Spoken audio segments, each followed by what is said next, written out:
séquence où nous allons parler du financement de la santé. La santé, on l'a dit, est un élément essentiel du bien-être et de la qualité de vie. Pourtant, on est confronté aujourd'hui à de nombreux défis, notamment d'accès aux soins, l'évolution des besoins et des attentes des patients, ainsi que l'émergence de nouvelles technologies et thérapies coûteuses. Face à ces défis, il est crucial de s'intéresser au financement de notre santé. Et c'est ce que nous allons faire avec nos invités que je vous demande d'applaudir. Frédéric Van Roekegem, qui est l'ancien directeur de la CNAM et directeur général de Diot Sassi. Jean-Marc Aubert, président d'IQVIA France. Nathalie Fourcade, secrétaire générale du Haut Conseil pour l'avenir de l'assurance maladie. Et Thomas Prat, qui est secrétaire général de la FFMKR à la vie conventionnelle. Thomas est venu avec son fan club. Alors, bonjour à vous et merci de nous avoir rejoints. Alors, nous allons tout de suite vous tendre le micro. Frédéric Van Roekegem, vous avez joué un rôle dans la réforme de 2004. Vous avez, on le rappelle, dirigé la CNAM de 2004 à 2013, à une époque qui était tout aussi compliquée sur le plan économique que la période actuelle. Pourtant, l'assurance maladie, à cette époque, a construit, a transformé le modèle avec des dispositifs tels que le médecin traitant et puis aussi l'arrivée de dispositifs qui permettent aujourd'hui d'amorcer la transition vers la prévention comme les ROSP. Qu'est-ce qui, à l'époque, a permis d'avancer aussi vite ? Je crois d'abord qu'on sortait d'une période très compliquée du point de vue conventionnel. Et ceux qui se rappellent encore de cette époque savent qu'après la crise des début des années 2000, les syndicats de médecins en particulier et les différents acteurs, notamment des syndicats patronaux et salariaux, s'étaient réunis un peu en off, dans un groupe qu'on a appelé le G7 à l'époque, pour se dire, écoutez, on ne peut pas continuer comme ça, il faut trouver des moyens de redynamiser les accords. Et j'ai beaucoup apprécié ce que disait le directeur général de l'assurance maladie tout à l'heure. On ne peut pas diriger un pays uniquement par les lois et les décrets. Ça n'est plus possible dans un monde moderne. Même quand le financement public représente la très grande majorité de l'activité de la santé en France à tout le moins. Donc il y avait d'abord une crise, et de cette crise, effectivement, est ressortie la volonté des partenaires conventionnels et aussi du gouvernement de l'époque de retrouver les voies et moyens donc d'un dialogue serein avec les professions médicales et paramédicales. Le deuxième sujet, c'est effectivement que nous avons eu la chance, à l'assurance maladie, je le dis, d'avoir en face de nous des partenaires responsables, structurés, souvent majoritaires, donc ce qui aidait beaucoup évidemment pour avancer, qui étaient prêts à porter, je dirais, un deal, qui était en gros de dire il faut faire évoluer les organisations. On a évoqué le médecin traitant, mais on a fait beaucoup d'autres choses, effectivement, sur la démographie, sur des changements avec notamment les représentants des infirmiers sur l'organisation de la grippe, et on sait ce que c'est devenu, des programmes comme l'accompagnement des patients au retour à domicile, etc.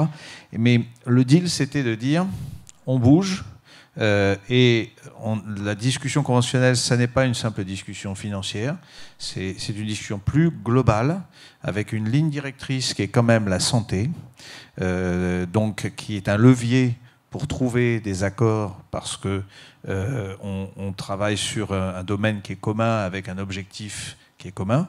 Et à partir de, je dirais, cette vision d'une convention pas uniquement tarifaire, mais aussi organisationnel et porteur d'objectifs de santé publique, ce qui était assez nouveau à l'époque. Bon, maintenant, ça paraît aujourd'hui aller de soi, évidemment, mais à l'époque, c'était assez nouveau. Eh bien, effectivement, on met en mouvement avec un objectif qui va au-delà, je dirais, de la simple discussion sur les revenus. Et puis l'autre élément, je dirais, pour terminer là-dessus, c'est que clairement, il y a souvent dans ces sujets d'évolution des professions non-dit autour des statuts, du fait qu'on est libéral, alors c'est moins bien que si on est salarié, c'est mieux, parce que le salarié c'est toujours plus... Voilà, on est dans un domaine qu'on connaît mieux, hein. Et je crois que l'un des sujets justement c'est de traverser ce type de vision qui me paraît honnêtement un peu passéiste, hein. Merci Frédéric Van Rockeghem. Je m'adresse à Thomas Pratt à présent. Thomas, aujourd'hui, quel regard est-ce que la FFM-Care porte sur la manière dont la kinésithérapie est financée ? Alors le constat que l'on fait actuellement pour les kinésithérapeutes, mais aussi pour d'autres professionnels de santé, hein, c'est que la soutenabilité du financement passe par la maîtrise de la démographie. Alors la démographie des kinésithérapeutes, on la connaît, hein. Dans les années 90, nous étions 40 000 kinésithérapeutes. Dans les années 2000, 50 000. Aujourd'hui, nous sommes 100 000 kinésithérapeutes, 85% libéraux. Donc on a le doublement des kinésithérapeutes en 20-25 ans, avec une augmentation forte et constante des effectifs depuis plusieurs années. Donc alors il ne faut pas se méprendre, hein. Pour la FFM-Care, c'est une chance. D'avoir autant de kinésithérapeutes pour la population, c'est une chance que pour répondre à l'ensemble des besoins de soins et à l'évolution des populations, c'est-à-dire le vieillissement de la population, l'explosion des maladies chroniques, etc.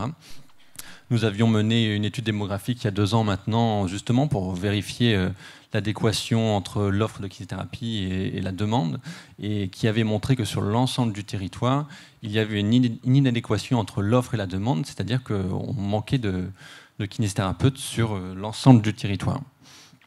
Alors, évidemment, maintenant, pour moi, il y a 2 problématiques principales. C'est pour la population, on observe quand même un retard dans la prise en charge de certains patients, alors notamment parce que les maladies chroniques explosent, etc., mais aussi parce qu'on a des difficultés d'accès aux professionnels de santé. Donc le patient doit passer par son médecin, qui lui prescrit une imagerie peut-être qui était nécessaire ou qui n'était pas, qui doit repasser par le médecin, et après on represcrit de la kinésithérapie derrière, ce qui prend du temps, et on arrive en bout de chaîne, et on a du coup des retards de prise en charge. La solution serait donc que le patient soit vu plus tôt, ce qui permettrait évidemment des prises en charge plus précoces, plus efficaces et plus rapides, et d'alléger un peu nos files actives en voyant le patient plus tôt, en le réorientant si besoin, bien sûr, il n'y a pas de souci là-dessus. Le second problème, c'est la soutenabilité pour le financeur. Donc avec une démographie qui est en constante augmentation, on observe évidemment des dépenses de kinésithérapie qui sont elles aussi en constante augmentation par un effet mécanique tout simple. Nous sommes plus, il y a plus de dépenses de kinésithérapie.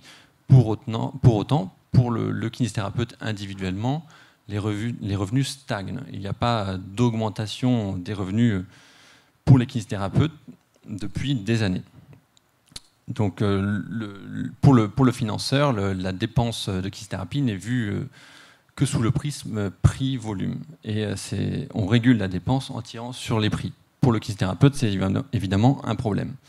Donc l'erreur, c'est de penser le financement uniquement du côté de l'offre, sans se préoccuper finalement de la demande.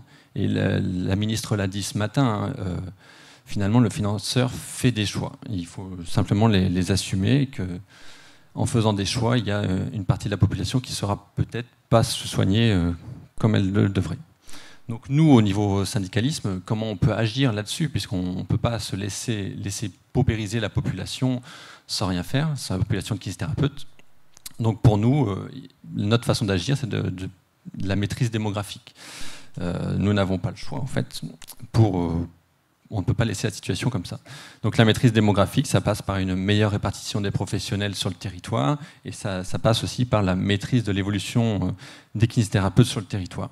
Alors pourtant, nous, les kinésithérapeutes, on a apporté des solutions, hein, pour dégager des marges financières. On a quand même participé activement au virage ambulatoire, à désengorger les hôpitaux, à ce que les patients sortent plus vite, à éviter les recours au SSR qui n'étaient pas adaptés. Donc on a participé à ça, on a subi les référentiels pour limiter le nombre de séances pour certaines pathologies. Et on avait donc l'observatoire conventionnel qui devait permettre de mesurer toutes les économies générées et je cite, pour examiner, le cas échéant, les évolutions ultérieures des lettres clés. Ce qui n'a pas été le cas. Donc voilà, tout cet argent qu'on a permis d'économiser au système de santé n'a pas été réinvesti sur les kinés, alors même que les kinés ont investi, eux, pour générer ces économies, avec des plateaux techniques lourds, avec du matériel, etc. Et donc on arrive à une situation aujourd'hui où les kinésithérapeutes font des choix, et notamment les prises en charge à domicile, qui il y a 15 ans, donc on perd de l'argent à aller à domicile, puisqu'on n'est plus au cabinet. S'il y a 15 ans, c'était une perte acceptable, on faisait des domiciles malgré tout. Aujourd'hui, on fait le choix, on fait des domiciles où on n'en fait pas, et bien souvent, on n'en fait pas, justement parce que économiquement, ce n'est plus viable. Merci Thomas Prat. Jean-Marc Aubert, vous étiez le comparse de Frédéric Van Rockeghem à la CNAM, mais surtout vous avez piloté la task force sur le financement des soins voulu par le président de la République. Est-ce que les considérations que vient de développer Thomas ont été prises en compte lors de vos travaux? En fait, c'est là le problème, si vous voulez. C'est-à-dire qu'aujourd'hui, dans le système français, on considère que le paiement à l'acte est la solution à tout. Et c'est pas que chez les libéraux. Hein. Les SSR, ils sont payés au nombre de patients qu'ils voient. Donc même si le patient n'a rien à faire dans le SSR, eh bien ils sont payés quand même. Hein. Et pour bien comprendre ça, on a inventé, le monde a inventé, pas la France, pas nous aussi, mais l'ensemble des acteurs ont inventé la microchirurgie. Il y a des nouveaux anesthésiques qui permettent de faire de l'anesthésie extrêmement locale. La microchirurgie permet d'éviter finalement d'abîmer le corps du patient. Ça devrait entraîner une fermeture massive de SSR. Mais notre système de santé, le financement de l'acte, fait que finalement, il n'y a aucun SSR qui a de problème pour vivre, et donc, on doit se battre par des systèmes très complexes parce qu'on ne règle pas le sujet de comment on finance correctement les soins. Il y a une deuxième chose qui est clé, c'est que contrairement à ce qu'on pense, on paye très peu. Nous, dans notre vie de tous les jours, on paye très peu de services à l'acte. Vous allez me dire, vous payez quand vous appelez votre plombier, vous payez à l'acte. Mais en fait, c'est très rare, vous payez votre plombier à l'acte. La plupart des dépenses de plombier sont prises dans des forfaits. Quand vous achetez votre maison, quand vous refaites toute la plomberie, quand vous construisez votre maison. C'est dans des forfaits. Et tous, on est d'accord et on ne préfère pas payer le type à l'acte. Parce que ça n'a pas beaucoup de sens de compter le nombre de fois où il va pour savoir quand il fait votre... Voilà. Donc, la question n'est pas de dire l'acte c'est mauvais. Parce que c'est pas vrai. Parce que pour payer le kiné qui va venir de manière urgente à un moment donné, ou le médecin qui va venir de manière urgente à un moment donné, il n'y a pas mieux que l'acte comme pour payer votre plombier qui va venir d'urgence quand vous avez un problème. En revanche, pour beaucoup de choses, pour la prise en charge des populations, l'acte n'est pas suffisant. Sinon, comment vous rémunérez le kiné qui va essayer de faire quelque chose d'un peu différent, un peu meilleur que le kiné qui va faire son acte normal? En fait, on ne paye pas la qualité dans le système de santé français, on paye la quantité. Et donc, à la fin, vous avez un problème, c'est parce qu'on vous fait la régulation quantité-volume, volume-prix, hein, parce que on paye, le volume augmente, on va moins vite sur l'augmentation des prix, et on pourrait s'amuser à regarder sur beaucoup des actes de soins, pas uniquement les kinés, l'évolution des tarifs sur longue période par rapport à l'évolution du prix d'autres choses, et on découvrirait probablement, et vous avez raison, que les actes ont plutôt moins évolué que le reste d'actes que vous payez encore autrement, par exemple votre coiffeur. Ça serait intéressant de voir comment évoluer la santé par rapport à plein de services. Et on découvrirait que probablement, effectivement, l'acte unitaire a évolué moins. Mais le problème, c'est est-ce que l'acte est la seule solution? Alors, on est en France, hélas, dans un débat extrêmement médiocre autour de ça, puisque pendant longtemps, on a mis d'un côté le forfait et de l'autre côté l'acte. Comme si dans la vie, vous rêvez, quand vous achetez votre maison, vous allez vous contenter de faire un forfait, puis après, on verra ce qui se passe, quoi. Non, vous assurez que le travail est fait, si vous voulez. Donc, le problème dans la santé, c'est que le payeur n'est pas l'acheteur. Vous voyez ce que je veux dire? Le payeur, c'est l'assurance maladie. L'acheteur, c'est le patient. C'est lui qui va contrôler que c'est bien fait. Il n'a pas, quelquefois, la possibilité de le contrôler. Donc le problème, c'est pas dire il y a le forfait d'un côté et il y a l'acte de l'autre. En fait, le problème, c'est dire qu'il y a beaucoup de possibilités. Et de plus en plus, si vous voulez. Quand on a voulu faire ce qu'on appelle maintenant la ROSP avec Frédéric Van Rockeghem, on a dit maintenant on a des données sur... Vous êtes, par exemple, pour les médecins généralistes, vous êtes médecin généraliste traitant. Ça veut dire que vous devez prendre en compte l'ensemble de la santé de votre patient. Donc il est normal que vous êtes payé un peu aussi sur ce que vous prenez en compte. Est-ce que vous vous assurez qu'un patient qui a besoin d'être vacciné contre la grippe est vacciné contre la grippe? Est-ce que vous vous assurez qu'un diabétique est suivi suivant les bonnes pratiques? Voilà pourquoi on s'est dit effectivement qu'on pouvait faire autre chose que de l'acte. Et le problème, c'est pas de dire il faut révolutionner complètement la rémunération des kinés en passant de la rémunération actuelle à un autre modèle. Le problème, c'est de se demander est-ce qu'il ne faudrait pas commencer à faire bouger les modèles? Parce que finalement, quand on parle de tous les sujets, les difficultés démographiques, les difficultés, ils sont aussi liés. Ça peut être des effets secondaires d'un mode de tarification. Donc, si vous voulez, on a un prix Nobel en France d'économie qui s'appelle... ça y est, aide-moi. Non, Tirole. Jean Tirole. Vous savez pourquoi il a eu le prix Nobel d'économie? Pour ceux qui ne suivent peut-être pas les prix Nobel d'économie, et vous avez raison, il a eu le prix Nobel d'économie parce qu'il a expliqué comment on devait réfléchir à faire des contrats plus complexes, effectivement, parfois, mais en même temps, en prenant en compte l'information existante, l'information qui n'existe pas. Je ne vais pas vous faire de la théorie économique, mais des contrats, finalement, où on paye avec différents leviers. On paye une partie à l'acte, il n'y a pas de problème. De chez Tirole, il se posait la question, pas sur la santé, mais sur tout ce qui est énergie, eau, etc. On paye une partie à la quantité, il n'y a pas de sujet. Mais on paye aussi à autre chose, avec et on le fait maintenant d'ailleurs dans les services publics, avec des indicateurs de qualité, ce qui est clé pour la qualité des patients, éventuellement en achetant des choses de manière plus groupée sur certains sujets, parce que ça peut valoir le coup, plutôt que se demander combien de faire d'actes, se poser la question plutôt, organisez-vous avec votre patient et on vous paye la prise en charge. Bien sûr, il faut des indicateurs de qualité aussi, mais il y a... voilà. Et donc, le rapport qu'on proposait, c'était juste de faire une petite...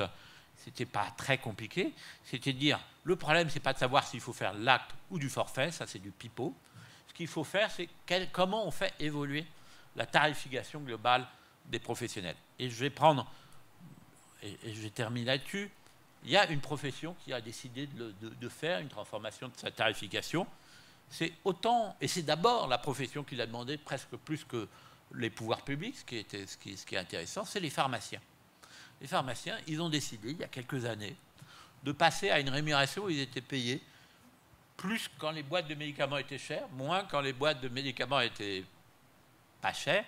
Et comme ils voyaient bien quand même que l'État se posait la question de quel était l'intérêt de payer certaines boîtes de médicaments alors que des médicaments, que ce soit des génériques, que ce soit des médicaments un peu équivalents dans les statines par exemple, mais c'est qu'un exemple moins cher, ils ont dit on ne va pas continuer comme ça. Et par ailleurs, ils se sont dit nous, on ne veut pas être que payés pour faire de l'épicerie, on veut être payés d'abord pour faire de la santé. Et ça a pris du temps, ça a pris au moins, allez, combien d'années, Frédéric? Au moins 15 ans, et c'est pas encore terminé pour eux. Pendant 15 ans, ils ont progressivement fait évoluer leur modèle de rémunération. Et ils ne sont pas un modèle de rémunération où ils ont tout changé. Il y a encore une partie à la boîte du médicament, parce que malgré tout, une partie de l'économie de la pharmacie dépend du prix des boîtes. Il y a une partie aux honoraires de délivrance. Il y a une partie aux actes de santé. Et c'est pourquoi je voulais dire ça. En conclusion, le problème, c'est qu'on sait que c'est long et compliqué. Ce n'est pas parce que c'est compliqué intellectuellement, c'est parce qu'aussi, il peut y avoir des transferts entre les professionnels. Donc, on ne va pas faire du jour au lendemain la révolution du jour au lendemain, ça rate souvent et ça aboutit souvent à beaucoup de désastres. Il n'y a qu'à voir toutes les grandes révolutions, ça s'est terminé souvent dans beaucoup de sang. Donc, il ne faut pas faire une évolution du jour au lendemain, c'est une évolution longue, et la ROSP, on peut en parler, ça a pris du temps, ce n'est pas fini comme évolution d'ailleurs, c'est une évolution longue, et c'est une évolution qui doit d'abord répondre à des objectifs de la profession. On en a un peu marre de faire de la régulation prix-volume, on veut revoir évoluer nos hôtes, on veut éventuellement voir évoluer d'ailleurs notre rôle, des objectifs publics, accès aux soins, qualité des soins, qu'on oublie un peu comme objectif principal, et c'est tout ça qui va faire qu'on va vouloir changer la tarification. Et moi, ne serait-ce que parce que, comme je connais pas mal les pharmaciens et puis quelques autres professions, il y a des exemples réussis. Voilà. On n'a pas besoin de se dire, mais il faut sortir, et ça, je sais que c'est difficile, hein, y compris avec vos interlocuteurs, il faut sortir du dogmatisme, Frédéric en parlait. Le problème, ce n'est pas salariat contre libéral, ce n'est pas acte contre forfait. Le problème, c'est quel est finalement le menu qui va faire qu'on répond le mieux et aux objectifs de la profession et aux objectifs défendus par l'assurance maladie, mais qui sont d'abord les objectifs du collectif national qui finance finalement toutes ces dépenses de santé. Voilà les quelques points que je voulais soulever. Merci Jean-Marc Aubert. Frédéric Van Rockeghem, justement, il faut changer les dogmes. Les hommes? Les dogmes. Ah, les dogmes. J'avais mal compris. Peut-être, par rapport à ce que disait Jean-Marc, dire que quand même, les choses ne sont pas, et là, votre question précédente, les choses ne sont pas tout à fait dans la même situation à l'instant T aujourd'hui que ce qu'elle était quand on a fait notamment la convention de 2007-2008, parce que j'ai regardé inflation en 2008, 1,5%. Ondam, 3%. Qui, après, l'Ondam est un peu descendu, un peu plus bas, mais toujours dans un contexte d'inflation extrêmement basse. Aujourd'hui, Ondam, soins de ville, 3%, inflation, plus de 5%. L'un des sujets, alors certes, l'Ondam a été très protecteur et la mutualisation par les subventions, enfin, pardon, les financements de l'assurance maladie ont été très efficaces pour protéger les acteurs du système de santé pendant la crise du Covid. Mais je dirais le cadrage macroéconomique de l'Ondam actuel n'est pas non plus simple pour le directeur de l'assurance maladie. Non. Voilà. Disons les choses de cette manière. Alors oui, je crois qu'on progressera dans le domaine de la santé, on le sait tous, si on sait dépasser les clivages. Et ce n'est pas seulement les clivages entre les professions médicales, paramédicales et entre professionnels, d'ailleurs, de différentes professions, mais aussi, on le sait tous, entre la ville, l'hôpital, enfin, tout ça, on le sait. Mais on ne le fait pas trop, en fait. Hein. On reste quand même dans le pilotage des établissements de santé, dans des clivages assez forts entre public et privé qui sont régulièrement brandis dans des conditions qui sont, à mon avis, pas tout à fait celles que vivent les professions de santé dans la vraie vie, hein, parce qu'on sait que les gens se connaissent. Tel médecin hospitalier a décidé de passer une partie de sa carrière dans une clinique privée. Et quand on a eu le problème du Covid, il y a des groupes de cliniques qui ont mis à disposition du matériel au CHU et qui les ont amenés. Parce que le levier supérieur, qui était finalement de faire face à une crise de santé publique, était là. Donc on a encore beaucoup de progrès à faire là-dessus. Beaucoup de progrès à faire. Et moi, ce qui me frappe, parce que, comme vous l'avez compris, j'ai fait aussi une partie de ma carrière dans le secteur privé. Dans le secteur privé, on a des salariés qu'on emploie. On utilise aussi des consultants quand on a besoin d'avoir une expertise spécifique ou quand on a un projet important et que on sait qu'on ne pourra pas le mener avec nos propres forces.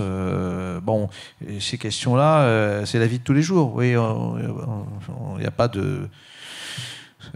à la fin des fins, on a besoin on a un départ qui n'était pas prévu, on a besoin de prendre une personne en intérim, on l'intègre dans l'entreprise, qu'elle soit salariée, donc qu'on soit en contrat de service, etc., bah, on avance. Oui, donc je pense qu'il faut, voilà, il faut avoir la sagesse, de poser les vraies questions. Alors ça, moi, je dois dire qu'on voit que quand même le dialogue et la fédération a porté ça, a progressé, parce que c'est les bonnes questions de se poser finalement. Quels sont les déterminants du choix des jeunes pour s'installer ? Donc moi, j'avais l'habitude de dire à une certaine époque, les choses ont bougé maintenant, c'est de dire, mais pourquoi on demanderait aux jeunes de telle profession des choses qu'on n'est pas capable de demander à nos propres enfants. Alors bien sûr, il y a le levier, le financement, la nécessité, etc. Mais ça ne suffira pas. Je me souviens d'une discussion que j'avais eue avec mes homologues norvégiens ou d'un pays du nord de l'Europe qui me disaient, mais nous, on n'a que des salariés. Je lui disais, bah, c'est bon, vous avez réglé le problème des zones sous-denses. Mais il me dit non, pas du tout. En fait, on s'y installe, mais il ne reste pas. Donc les déterminants, on les connaît. Les choix des jeunes internes pour l'installation, c'est d'abord, je connais la région, je l'aime, mon conjoint est d'accord. Et l'argent vient en 4e position. Donc le travail que vous faites, effectivement, sur la démographie est très important. Il y a peut-être un sujet qu'il faudrait quand même qu'on aborde, sur lequel je veux dire, moi je n'ai pas d'idée préconçue, c'est quand même qu'effectivement avec les diplômes européens et l'arrivée et l'ouverture en fait finalement qui n'est plus maîtrisée maintenant par les États de l'accès aux diplômes et c'est normal la fuite vers les pays qui sont d'abord plus au sud donc accessoirement plus riches. Bon, on a une pression démographique que les kinés connaissent bien et qui existe depuis de nombreuses années. C'est vrai que ces sujets de régulation avec la liberté d'installation, bah, ça nous fait aussi un cocktail, sachant que moi vous le savez très bien du point de vue, je suis assez favorable à la liberté. Je pense que c'est la valeur, je dirais, que je mettrais en tête. Les gens se sont battus pour ça. Mais après, voilà, il faut arriver à gérer. Donc, probablement se poser la question, effectivement, de la répartition, parce que la répartition aide aussi à améliorer le niveau de vie, en quelque sorte, des professionnels. Parce que quand dans un endroit, finalement, il y a des besoins de santé publique qui sont avérés, et que eh bien, personne n'est là, bah, on a un besoin d'accès aux soins qui n'est pas comblé, et en même temps une opportunité professionnelle qui ne se fait pas. Inversement, quand on a trop de densité, bah, effectivement, on a des gens qui vivent peut-être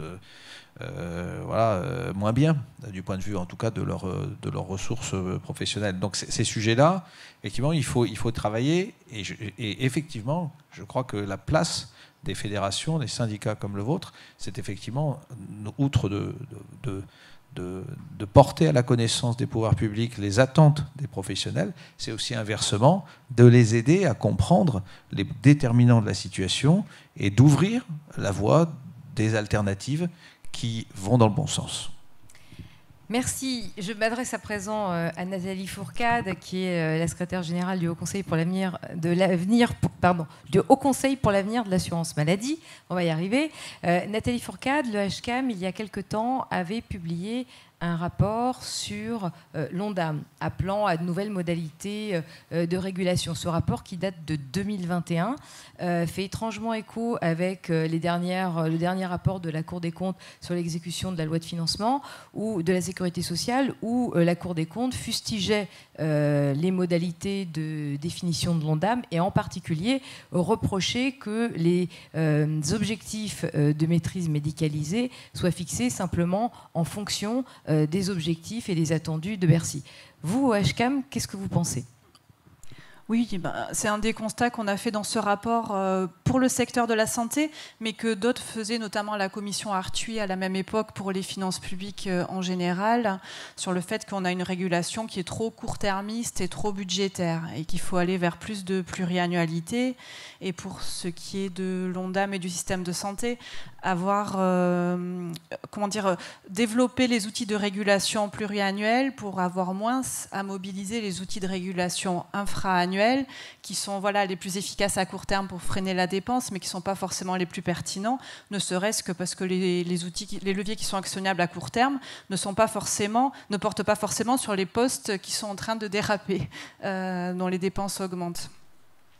Donc une fois qu'on a dit ça, c'est comment faire. Et là, je dois avouer que c'est pas facile en pratique. Donc le HCAM est en train de continuer à travailler là-dessus.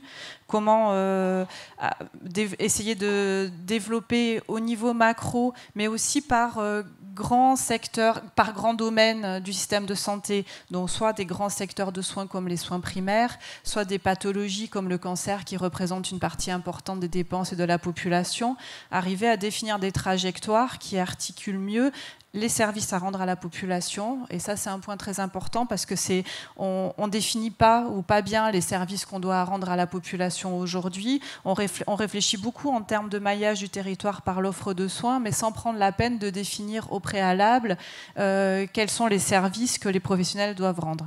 Donc, mieux définir les services à rendre à la population aujourd'hui et demain et articuler ça avec les moyens humains, matériels et financiers nécessaires pour rendre ces services.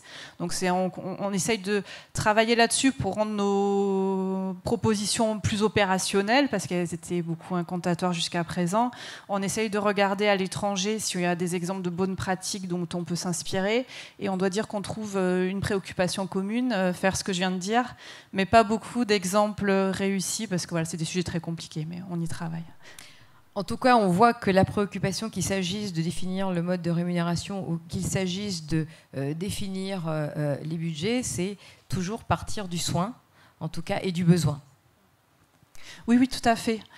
Et a fortiori dans la période actuelle où non seulement il faut définir les services qu'on souhaite rendre à la population, mais en plus dans une période de tension sur les ressources, il faut les prioriser parce que quand il n'y a pas assez, surtout dans certains territoires, de professionnels pour répondre à la demande, il y a des priorisations qui se font de fait, soit elles restent implicites, et dans ce cas-là, c'est toujours les mieux lotis, les mieux informés qui arrivent à avoir une réponse à leurs besoins, et on accroît les inégalités de santé. Donc il faut vraiment avoir ces discussions collectives avec un socle national et puis ensuite des déclinaisons territoriales sur encore une fois, quels sont les services qu'on doit rendre. Voilà, on va refermer cette séquence. Vos différents points de vue étaient très intéressants et en tout cas, ils convergent sur la nécessité d'avoir un cap et une volonté pour transformer le système de santé, le financement de la santé, qu'il s'agisse de la définition des grands objectifs ou qu'il s'agisse de la mise en œuvre de dispositifs de rémunération. Voilà, merci à vous.